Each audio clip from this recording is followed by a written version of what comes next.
ओम साई राम। मेरा नाम गीता है और मैं आज श्री साई सच्चरित्र के चौथे अध्याय का पाठ करूंगी, जिसमें वर्णन है श्री साई बाबा के शिरडी में प्रथम आगमन का, संतों का अवतार कार्य, पवित्र तीर्थ शिरडी, श्री साई बाबा का व्यक्तित्व, गौली बाबा, गौली बुआ का अनुभव, श्री विठल का प्रकट होना, क्षीर सागर की कथा, दास गणु का प्रयाग स्नान, श्री साई बाबा का शिरडी में प्रथम आगमन और तीन वाड़े। भगवत गीता के चौथे अध्याय में भगवान श्री कृष्ण कहते हैं कि जब जब धर्म की हानि और अधर्म की वृद्धि होती है, तब तब मैं अवतार धारण करता हूँ। धर्म स्थापन, दुष्टों का विनाश तथा साधु जनों के परित्राण के लिए मैं युग युग में जन्म लेता हूँ। साधु और संत भगवान के प्रतिनिधि स्वरूप हैं। वे उपयुक्त समय पर प्रकट होकर अपनी कार्य प्रणाली द्वारा अपना अवतार कार्य पूर्ण करते हैं।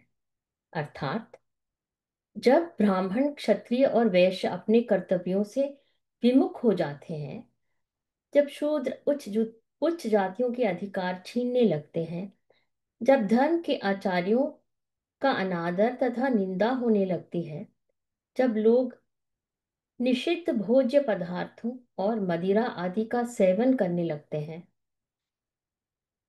जब धर्म आड़ में निंदित कार्य होने लगते हैं, जब भिन्न भिन्न धर्मावलंबी परस्पर लड़ने लगते हैं, जब ब्राह्मण संध्यादि कर्म छोड़ देते हैं, कर्मठ पुरुषों को धार्मिक कृत्यों में अरुचि उत्पन्न हो जाती है, जब योगी ध्यानादि कर्म करना छोड़ देते हैं और जब जन साधारण की ऐसी धारणा हो जाती है कि केवल धन, संतान और स्त्री ही सर्वस्व है, तथा इस प्रकार जब लोग सत्य मार्ग से विचलित होकर अधःपतन की ओर अग्रसर होने लगते हैं, तब तब संत प्रकट होकर अपने उपदेशों एवं आचरण के द्वारा धर्म की संस्थापना करते हैं।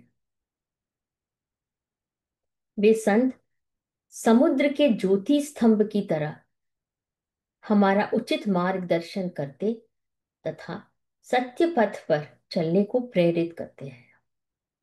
इसी मार्ग पर अनेकों संत, निवृत्तिनाथ, ज्ञानदेव, मुक्ताबाई, नामदेव, गोरा, गोनाई, एकनाथ, तुकाराम, नरहरि, नरसी भाई, सजन कसाई, सावंता माली और रामदास तथा कई अन्य संत सत्य मार्ग का दिग्दर्शन कराने हेतु भिन्न भिन्न अवसरों पर प्रकट हुए और इन सब के पश्चात शिरडी में श्री साईं बाबा का अवतार हुआ। अहमदनगर जिले में गोदावरी के तट बड़े ही भाग्यशाली हैं, जिन पर अनेक संतों ने जन्म धारण किया और अनेकों ने वहां आश्रय पाया। ऐसे संतों में श्री ज्ञानेश्वर महाराज प्रमुख थे। शिरडी अहमदनगर जिले के राहाता तालुका में है। गोदावरी नदी पार करने के पश्चात मार्ग सीधा शिरडी को जाता है। 8 मील चलने पर जब आप नीम गांव पहुंचेंगे, तो वहां से शिरडी दृष्टिगोचर होने लगती है। कृष्णा नदी के तट पर अन्य तीर्थ स्थान गाणगापुर, नरसिम्हावाड़ी और औदुंबर के समान ही शिरडी भी प्रसिद्ध तीर्थ है। जिस प्रकार दामोजी ने मंगल वेढ़ा को, जो पंढरीपुर के समीप है, जिस प्रकार समर्थ रामदास ने सज्जनगढ़ को, और जिस प्रकार दत्तावतार श्री नरसिंह सरस्वती ने वाडी को पवित्र किया, उसी प्रकार श्री साईनाथ ने शिरडी में अवतीर्ण होकर उसे पावन बनाया। श्री साईं बाबा के सानिध्य से शिरडी का महत्व विशेष बढ़ गया। अब हम उनके चरित्र का अवलोकन करेंगे। उन्होंने इस भवसागर पर विजय प्राप्त कर ली थी, जिसे पार करना महान, दुष्कर तथा कठिन है। शांति उनका आभूषण था तथा वे ज्ञान की साक्षात प्रतिमा थे। वैष्णव भक्त सदैव वहां आश्रय पाते थे। दान वीरों में वे राजा कर्ण के समान दानी थे। वे समस्त सारों के सार रूप थे। ऐहिक पदार्थों से उन्हें अरुचि थी। सदा आत्म स्वरूप में निमग्न रहना ही उनके जीवन का मुख्य ध्येय था। अनित्य वस्तुओं का आकर्षण उन्हें छू भी नहीं गया था। उनका हृदय शीशे के सदृश उज्जवल था।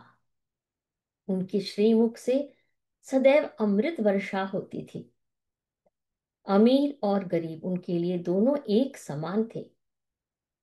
मान अपमान की उन्हें किंचित मात्र भी चिंता न थी। वे निर्भय होकर संभाषण करते, भांति भांति के लोगों से मिलजुल कर रहते, नर्तकियों का अभिनय तथा नृत्य देखते और गजल कव्वालियां भी सुनते थे। इतना सब करते हुए भी उनकी समाधि किंचित मात्र भी भंग न होती थी। अल्लाह का नाम सदा उनके ओंठों पर था। जब दुनिया जागती तो वे सोते, और जब दुनिया सोती तो वे जागते थे। उनका अंतःकरण प्रशांत महासागर की तरह शांत था। न उनके आश्रम का कोई निश्चय कर सकता था और न उनकी कार्य प्रणाली का अंत पा सकता था। कहने के लिए तो वे एक स्थान पर निवास करते थे, परंतु विश्व के समस्त व्यवहारों व व्यापारों का उन्हें भली भांति ज्ञान था। उनके दरबार का रंग ही निराला था। वे प्रतिदिन अनेक किंवदंतियां कहते थे, परंतु उनकी अखंड शांति किंचित मात्र भी विचलित न होती थी।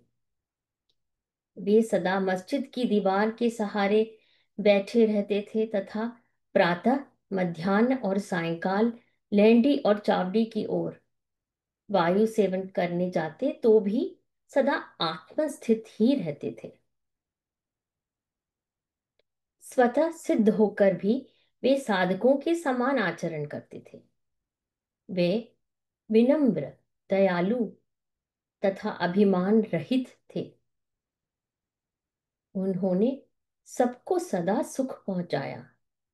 ऐसे थे श्री साईं बाबा, जिनके श्री चरणों का स्पर्श कर शिरडी पावन बन गई। उसका महत्व असाधारण हो गया। जिस प्रकार ज्ञानेश्वर ने आलंदी और एकनाथ ने पैठण का उत्थान किया, वही गति श्री साईं बाबा द्वारा शिरडी को प्राप्त हुई।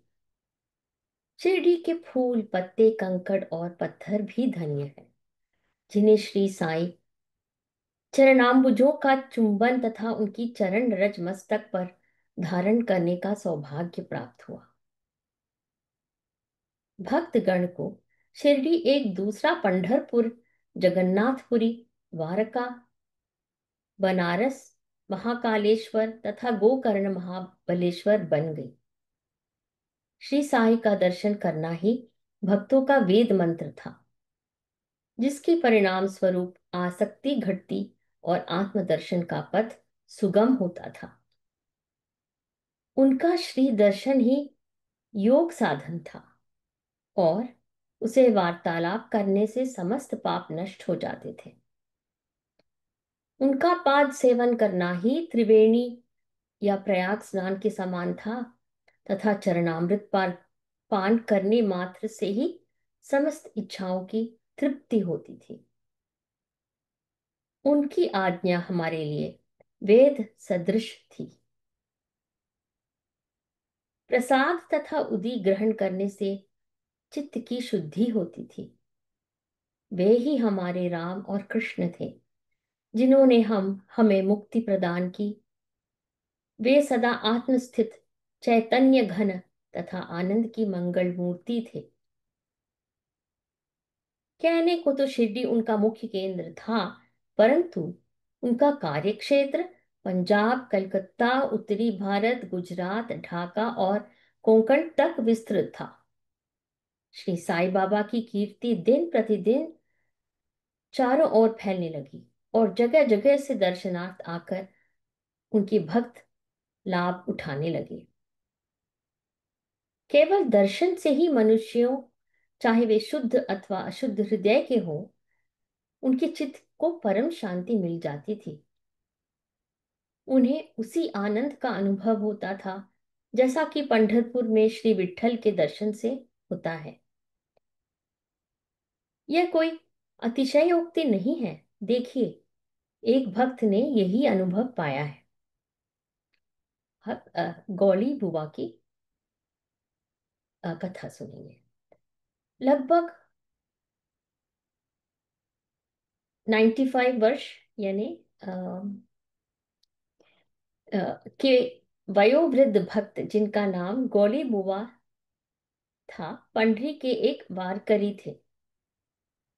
वे 8 मास पंढरपुर तथा 4 मास यानी जो आषाढ़ से कार्तिक तक का समय है, उस समय में गंगा तट पर निवास करते थे। सामान ढोने के लिए वे एक गधे को अपने पास रखते और एक शिष्य भी सदैव उनके साथ रहता था। वे प्रतिवर्ष वारी लेकर पंढरपुर जाते और लौटते समय श्री बाबा के दर्शनार्थ शिरडी आते थे। बाबा पर उनका अगाध प्रेम था। वे बाबा की ओर एकटक निहारते और कह उठते थे कि ये तो श्री पंढरीनाथ श्री विठल के अवतार हैं, जो अनाथ नाथ, दीन दयालु और दीनों के नाथ हैं। गौली बुवा श्री विठोबा के परम भक्त थे। उन्होंने अनेक बार पंडरी की यात्रा की तथा प्रत्यक्ष अनुभव किया कि श्री साईं बाबा सचमुच में ही पंढरीनाथ है। श्री साईं बाबा की ईश्वर चिंतन और भजन में विशेष अभिरुचि थी। वे सदैव अल्लाह मालिक पुकारते तथा भक्तों से कीर्तन सप्ताह करवाते थे। इसे नाम सप्ताह भी कहते हैं। एक बार उन्होंने दास गणों को कीर्तन सप्ताह करने की आज्ञा दी। दास गणों ने बाबा से कहा कि आपकी आज्ञा मुझे शिरोधार्य है, परंतु इस बात का आश्वासन मिलना चाहिए कि सप्ताह के अंत में विट्ठल अवश्य प्रकट होंगे। परंतु साथ ही भक्तों में श्रद्धा व तीव्र उत्सुकता का होना भी अनिवार्य है। ठाकुरनाथ की डंकपुरी, विट्ठल की पंढरी, रणछोड़ की द्वारका, यही तो है। किसी को दूर जाने की आवश्यकता नहीं है। क्या विट्ठल कहीं बाहर से आएंगे? वे तो यही विराजमान है। जब भक्तों में प्रेम और भक्ति का स्रोत प्रवाहित होगा, तो विट्ठल स्वयं ही यहां प्रकट हो जाएंगे। सप्ताह समाप्त होने के बाद विट्ठल भगवान इस प्रकार प्रकट हुए। सुनिए। काका साहिब दीक्षित सदैव की भांति स्नान करने के पश्चात जब ध्यान करने को बैठे तो उन्हें विट्ठल के दर्शन हुए। दोपहर के समय जब वे बाबा के दर्शनार्थ मस्जिद पहुंचे तो बाबा ने उनसे पूछा, क्यों, विट्ठल पाटिल आए थे ना? वे बहुत चंचल हैं, उनको दृढ़ता से पकड़ लो। यदि थोड़ी भी असावधानी की तो वे बचकर निकल जाएंगे। यह प्रातःकाल की घटना थी और दोपहर के समय उन्हें पुनः दर्शन हुए। उसी दिन एक चित्र बेचने वाले विठोबा के 25-30 चित्र लेकर वहां बेचने आया। उसी दिन एक चित्र बेचने वाला विठोबा के हाँ उसी दिन एक चित्र बेचने वाला विठोबा के 25-30 चित्र लेकर वहां बेचने आया। यह चित्र ठीक वैसा ही था जैसा कि काका साहिब दीक्षित को ध्यान में दर्शन हुए थे। चित्र देखकर और बाबा के शब्दों का स्मरण कर काका साहिब को बड़ा विस्मय और प्रसन्नता हुई। उन्होंने एक चित्र सहर्ष खरीद लिया और उसे अपने देवघर में प्रतिष्ठित कर दिया।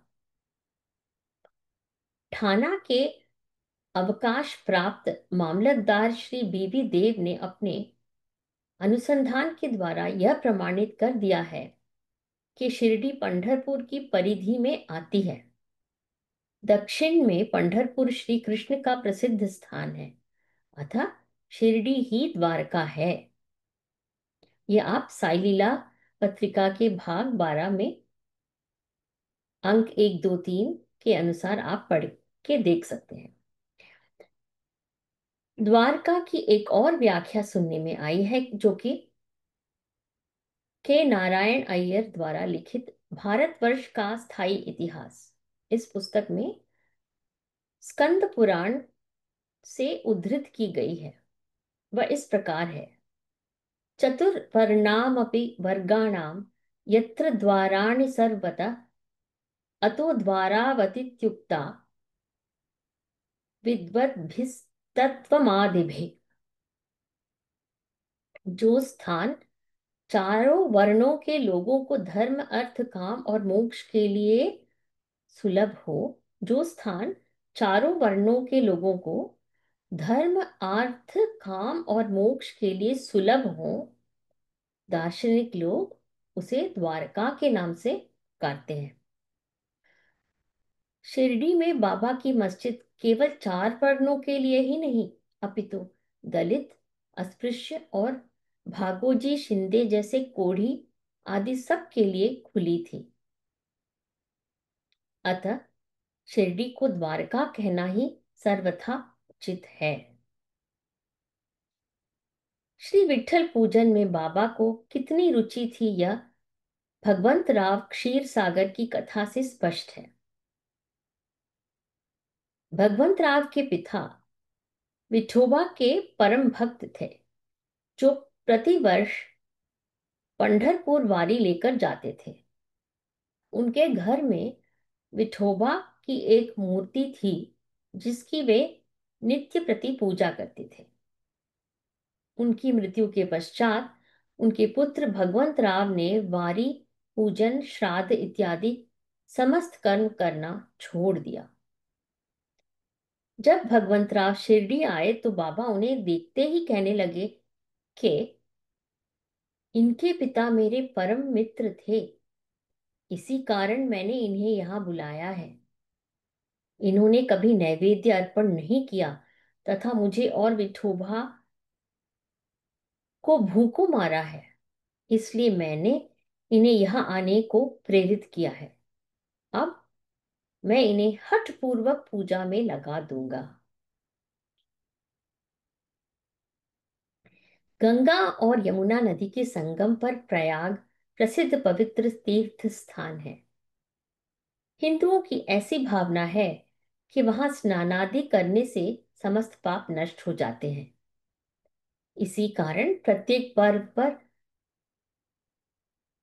सहस्रों भक्तगण वहां जाते हैं और स्नान का लाभ उठाते हैं। एक बार दासगणों ने भी वहां जाकर स्नान करने का निश्चय किया। इस विचार से वे बाबा से आज्ञा लेने उनके पास गए। बाबा ने कहा कि इतनी दूर व्यर्थ भटकने की क्या आवश्यकता है, अपना प्रयाग तो यही है। मतलब बाबा कह रहे हैं मुझ पर विश्वास करो। आश्चर्य, महान आश्चर्य। जैसे ही दासगणु बाबा के चरणों पर नत हुए तो बाबा के श्री चरणों से गंगा यमुना की धारा वेग से प्रवाहित होने लगी। यह चमत्कार देखकर दासगणों का प्रेम और भक्ति उमड़ पड़ी। आंखों से अश्रुओं की धारा बहने लगी।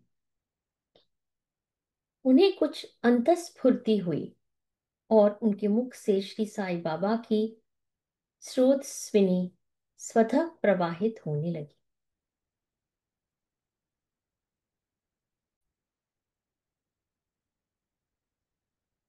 श्री साईं बाबा का शिरडी में प्रथम आगमन। श्री साईं बाबा के माता पिता, उनके जन्म और जन्म स्थान का किसी को भी ज्ञान नहीं है। इस संबंध में बहुत छानबीन की गई। बाबा से तथा अन्य लोगों से भी इस विषय में पूछताछ की गई, परंतु कोई संतोषप्रद उत्तर अथवा सूत्र हाथ न लग सका। यथार्थ में हम लोग इस विषय में सर्वथा अनभिज्ञ हैं। नामदेव और कबीर दास जी का जन्म अन्य लोगों की भांति नहीं हुआ था। वे बाल रूप में प्रकृति की गोद में पाए गए थे।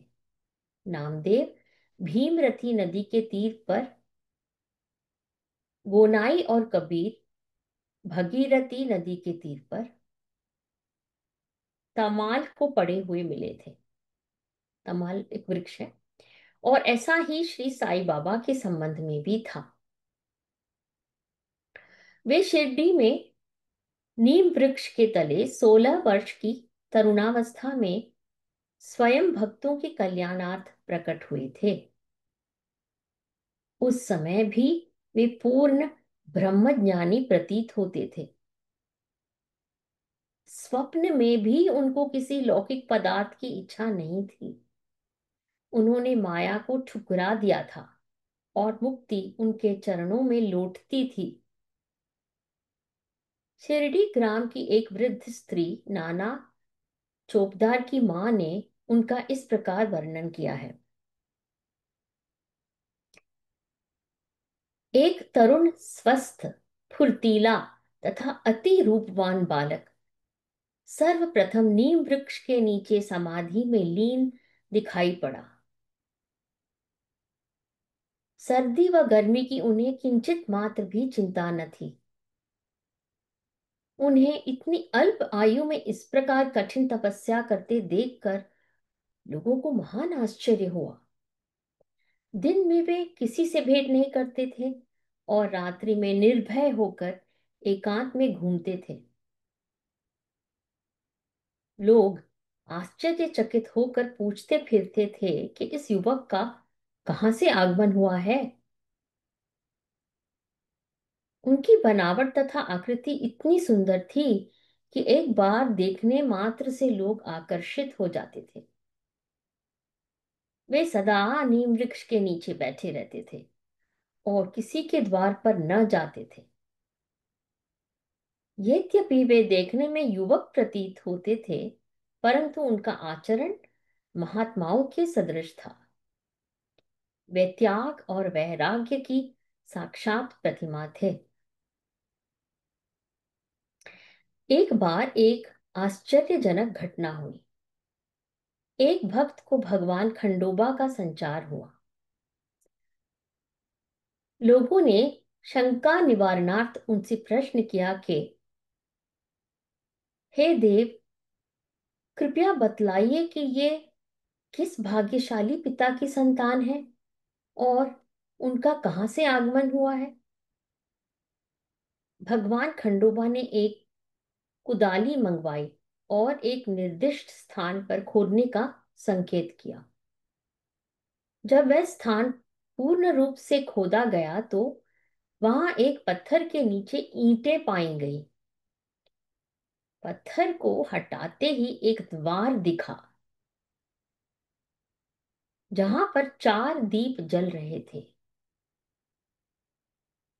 उन दरवाजों का मार्ग एक गुफा में जाता था जहां गौमुखी आकार की इमारत, लकड़ी के तख्ते, मालाएं आदि दिखाई पड़ी।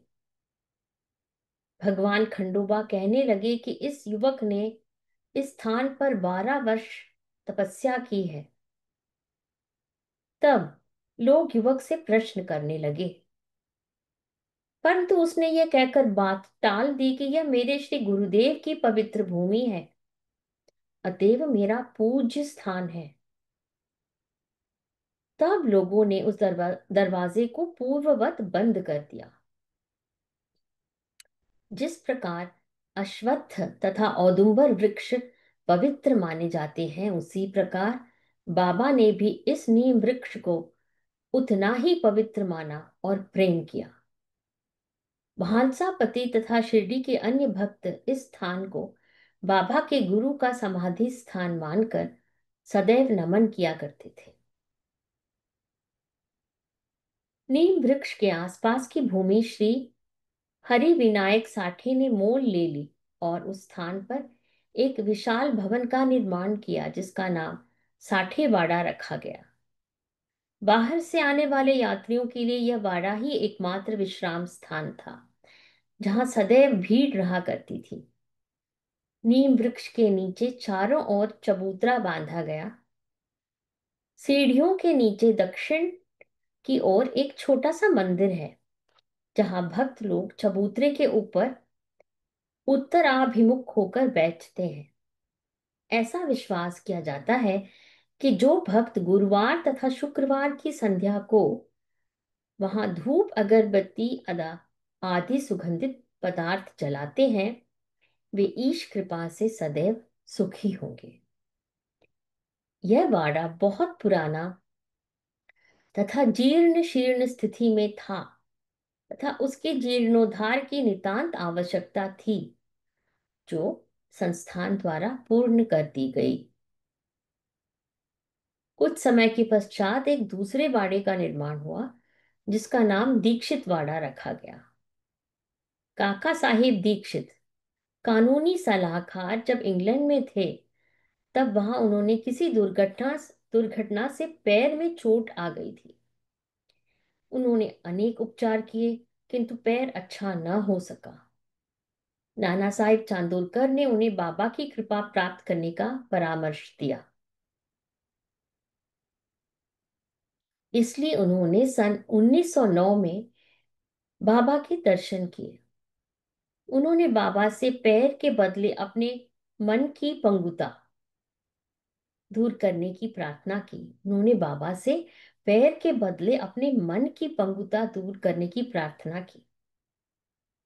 बाबा के दर्शन से उन्हें इतना सुख प्राप्त हुआ कि उन्होंने स्थायी रूप से शिरडी में रहना स्वीकार कर लिया और इसी कारण उन्होंने अपने तथा भक्तों के हेतु एक बाड़े का निर्माण कराया। इस भवन का शिलान्यास दिनांक 9/12/1910 को किया गया। उसी दिन अन्य दो विशेष घटनाएं घटित हुई। पहली घटना, श्री दादा साहेब खापर्डे को घर वापस लौटने की अनुमति प्राप्त हो गई और दूसरी घटना, चावड़ी में रात्रि को आरती आरंभ हो गई। कुछ समय में वाड़ा संपूर्ण रूप से बन गया और 1911 की रामनवमी के शुभ अवसर पर उसका यथाविधि उद्घाटन कर दिया गया। इसके बाद एक और वाड़ा, मानो एक शाही भवन, नागपुर के प्रसिद्ध श्रीमंत बूटी ने बनवाया। इस भगवान के निर्माण में बहुत धनराशि लगाई गई। उनकी समस्त निधि सार्थक हो गई, क्योंकि बाबा का शरीर अब वहीं विश्रांति पा रहा है और फिलहाल वह समाधि मंदिर के नाम से विख्यात है। इस मंदिर के स्थान पर पहले एक बगीचा था, जिसमें बाबा स्वयं पौधों को सींचते और उनकी देखभाल किया करते थे। जहां पहले एक छोटी सी कुटी भी नहीं थी, अब वहां 3-3 वाड़ों का निर्माण हो गया। इन सब में साठेवाड़ा पूर्व काल में बहुत ही उपयोगी था। बगीचे की कथा, वामन तात्या की सहायता सहायता से स्वयं बगीचे की देखभाल, शिरडी से श्री साईं बाबा की अस्थायी अनुपस्थिति तथा चांद पाटिल की बारात में पुनः शिरडी लौटना, देवीदास, जानकी दास और गंगागीर की संगति, मोहिद्दीन तंबोली के साथ कुश्ती, मस्जिद में निवास, श्री डेंगड़े व अन्य भक्तों पर प्रेम तथा अन्य घटनाओं का अगले अध्याय में वर्णन किया गया है। श्री सद्गुरु साईनाथार्पणमस्तु। शुभम भवतु।